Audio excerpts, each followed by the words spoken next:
প্রিয় দর্শক, আসসালামু আলাইকুম। আশা করি সবাই ভালো আছেন। আমি আল্লাহর রহমতে আপনাদের দোয়ায় অনেক অনেক ভালো আছি। আজকে আবারও চলে আসলাম আরও একটি ভিডিও নিয়ে।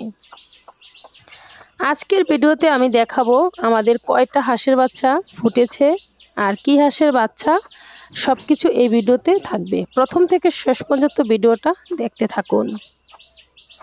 এইখানে 9টা হাঁসের বাচ্চা আছে। আমি 10টা ডিম কুচে বসিয়েছিলাম, 9টা বাচ্চা ফুটেছে।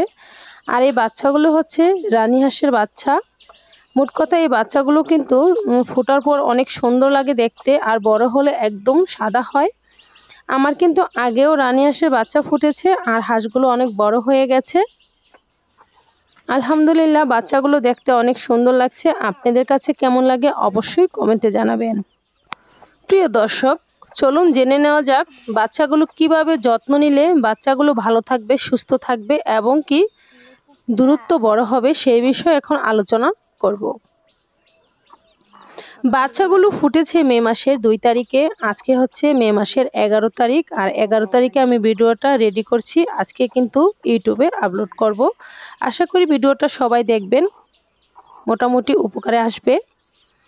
এই বাচ্চাগুলো মে মাসের 1 তারিখে সকালবেলা ফুটেছে, আর মে মাসের 2 তারিখে আমি বাচ্চাগুলো দুপুরের দিকে নামিয়েছি। কারণ বাচ্চাগুলো কিন্তু 20 থেকে 25 ঘন্টা পর নামাবেন, এতে করে বাচ্চাগুলো ভালো থাকবে এবং কি বাচ্চাগুলো সুস্থ থাকবে। 20 থেকে 25 ঘন্টা পর বাচ্চাগুলো বাসা থেকে নামালে এই বাচ্চাগুলো নাভি কিন্তু দূরত্ব শুকিয়ে যায়। এই ক্ষেত্রে কিন্তু হাঁসের বাচ্চাগুলো সহজে মারা যায় না, সুস্থ থাকে। এই বাচ্চাগুলোকে এখন কি খাবার দিতে হবে, বাচ্চাগুলোর কিভাবে যত্ন নিতে হবে, সেই বিষয়ে কিন্তু আলোচনা করব। বাচ্চাগুলো নামানোর পর বাচ্চাগুলোকে খেতে দিতে হবে লাইসোবিটের পানি। 1 লিটার পানির মধ্যে 1 গ্রাম লাইসোবিট গুলিয়ে 3 দিন খাওয়ালে বাচ্চাগুলো অনেক সুস্থ থাকবে এবং কি চঞ্চল হবে। বাচ্চাগুলো খাবারের রুচিও বেড়ে যাবে। যদি লাইসোবিট হাতের কাছে না থাকে, লেবুর রসও কিন্তু খাওয়াতে পারেন। যেমনটা আমরা শরবত তৈরি করে খাই চিনি এবং গুড় অথবা লেবুর রস দিয়ে, এভাবে কিন্তু শরবত বানিয়ে বাচ্চাগুলোকে খাওয়ালে বাচ্চাগুলো ভালো কাজ করবে, বাচ্চাগুলো সুস্থ থাকবে। বাচ্চাগুলো খুব তাড়াতাড়ি দৌড়াদৌড়ি করবে, বাচ্চাগুলো সহজে রোগে আক্রান্ত হবে না। আর এই বাচ্চাগুলোকে ভালো মানের খাবার দিতে হবে, যেমনটা ভালো মানের ফিড খেতে দিতে হবে। ভালো মানের ফিড বলতে ফ্রেশ নারিশ। আমি কিন্তু বেশিরভাগ ক্ষেত্রে নারিশ ফিডটাই মুরগির বাচ্চাকে খাওয়াই। ছোট দানার ফিডটা নিয়ে আসবেন, আর এই ফিডটা টানা 1 মাস খাওয়াতে হবে। এই ক্ষেত্রে কিন্তু এইখানে কোনো ভাত, ধান, চাল দেওয়া যাবে না। অন্যান্য খাবার যদি দেন তাহলে কিন্তু বাচ্চাগুলো রোগে আক্রান্ত হতে পারে অথবা প্যারালাইসিস হতে পারে। তার জন্য 1 মাস টানা ফিড খাওয়াবেন, দেখবেন আপনাদের বাচ্চাগুলো দূরত্ব বড় হয়ে যাবে। আর 15 দিনের আগে কিন্তু বাচ্চাগুলোকে পানিতে নামানো যাবে না। 15 দিন হলে পানিতে দিতে পারবেন অথবা গোসল করাতে পারবেন, সেক্ষেত্রে কোনো সমস্যা হবে না। আর হ্যাঁ, এই বাচ্চাগুলোকে 15 দিন বয়স হলে কিন্তু জিঙ্ক খাওয়াতে পারবেন।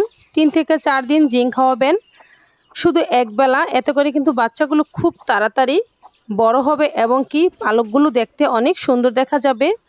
পালকগুলো জিঙ্ক খাওয়ালে খুব সুন্দর হয়। আমি কিন্তু 15 দিন বয়স হলেই জিঙ্ক খাওয়ানো শুরু করব।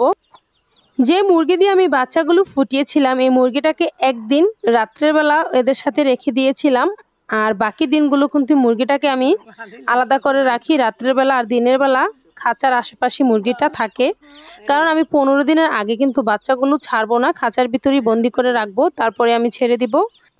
বাচ্চাগুলো অনেক ছোট, বাচ্চাগুলো যদি আমি 15 দিনের আগে ছেড়ে দেই তাহলে কিন্তু মুরগিটা অনেক জায়গায় বাচ্চাগুলো নিয়ে যাবে, কাক এবং চিলে নিয়ে যেতে পারে এবং কি বাচ্চাগুলো অনেক সময় মারা যেতে পারে। তার জন্য আমি ছাড়বো না। যদি 15 দিন পরে ছাড়ি তাহলে বাচ্চাগুলো অনেক বড় হয়ে যাবে এবং কি বাচ্চাগুলো সহজে জীবজন্তু আক্রমণ করতে পারবে না এবং নিতেও পারবে না। আশা করি আজকের ভিডিওটা ভালো লেগেছে। ভালো লাগলে একটি লাইক দিয়ে আমার পাশে থাকবেন। আজ এ পর্যন্তই, আবারও দেখা হবে নতুন কোনো ভিডিওতে। আল্লাহ হাফেজ।